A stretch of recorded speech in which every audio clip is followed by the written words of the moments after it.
Prime Minister, when and how did you, in number 10, make substantial and unexpected changes in the White Paper proposals in the run-up to Chequers?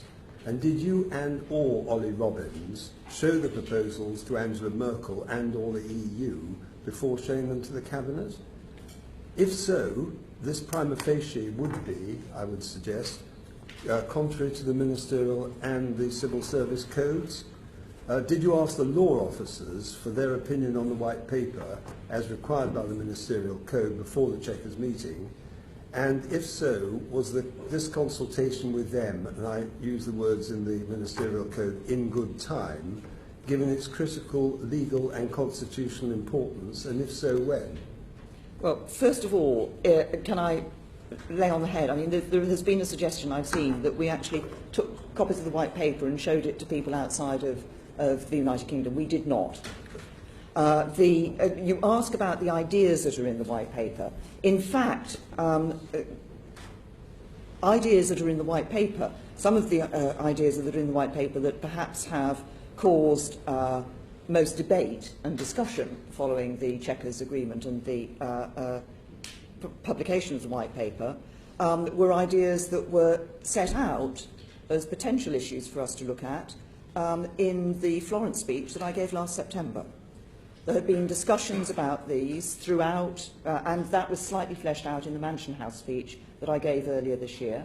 So those proposals were there and were considered and looked at by ministers. We then decided the route that we were going to take, and we spent some time discussing that with the European Commission, and obviously in terms of the negotiations with the European Union. It became clear that that was not negotiable. Alongside that, of course, we were looking at the customs arrangements in relation to the two options that had originally been on the table, and then refining those two options to ensure that we could deliver on the frictionless trade at the border and the border with Northern Ireland. What became clear was that it was necessary to evolve the Mansion House position, and in advance of that Cabinet meeting there was discussion about that particular issue. Say the underlying concept was one that had been previously discussed because it was there actually in the not Lancaster House, Florence, and then in the Mansion House speeches. And the law officers? Did you ask them for their opinion in good time as required by the ministerial code, and what was their response? Well, as I know, Sir William, you will know, we don't normally give in public details of law officers' opinions that are given to the government. But I can assure you that all those who needed to be involved in this and who needed to be to look at this from their responsibilities were involved. And that did include the law officers, as a matter of fact? As a matter of fact, the law officer sits around the cabinet table and is somebody who is consulted through that process. Thank you. Now, the Common Rule Book is an EU rule book. The former president of the EFTA Court has just very recently, the last few days, stated that under it, and I quote, the UK would recognise that the ECJ is supreme on the interpretation of EU law, close quote, and under the independent arbitration system, we would agree to refer questions to the ECJ. The ECJ will determine not only the interpretation, but also the outcome of any disputes. Now, under the similar Ukraine, Georgia and Moldova treaties, the ECJ in practice decides, not the arbitrators. So given what the former president of the EFTA Court has so recently stated, and I think it's generally understood that he understands this stuff very well, how on earth could you argue that the white paper does discontinue ECJ jurisdiction, and how do you reconcile, as I asked you in the House the other day, the repeal of the 1972 Act with the continuing application of the functions of the European Court of Justice to the UK, when, as you know only too well, Section 3 of the European Community Act 1972 is the jurisdiction of the European Court over the UK and domestic law, and under the Repeal Act, that is actually going to be repealed on exit day.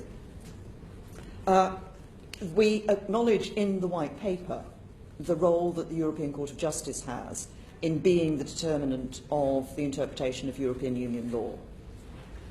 And that is acknowledged in the White Paper. But we will not be under the jurisdiction of the European Court of Justice. Through the proposals that are in here, as we say, in those cases where there is a dispute which involves the interpretation of EU law, and in the industrial goods acquis, of course, there is a significant volume, a significant amount of case law already in existence in relation to the interpretation of those rules, many of which have been stable, have not changed for some time. Then it will be possible through those processes to ask for an opinion from the European Court of Justice on the interpretation of EU law. The European Court of Justice would not determine any dispute that takes place, that is in question at the time. The court of one party cannot be the arbiter in terms of a dispute between two parties. It would be, obviously we've got if you like, the hierarchy of determinations of disputes that takes place. The European Court of Justice, by definition, as the arbiter of EU law, would have an influence, but it would have an influence in cases even when we had no deal with the European Union.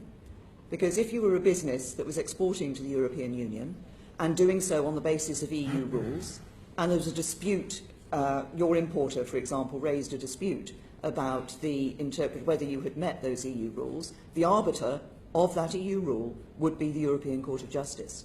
In terms of disputes that are taken before the courts in the UK, they will go to the UK courts, they will be determined by the UK courts. I understand that is the direction, the trajectory of your answer, but I still leave on the table the questions I've asked, and I remain unconvinced at the moment, but we shall continue this, I've no doubt, in due course. I suspect, Sir William, you and I might have some further lengthy discussions on some of these legal now,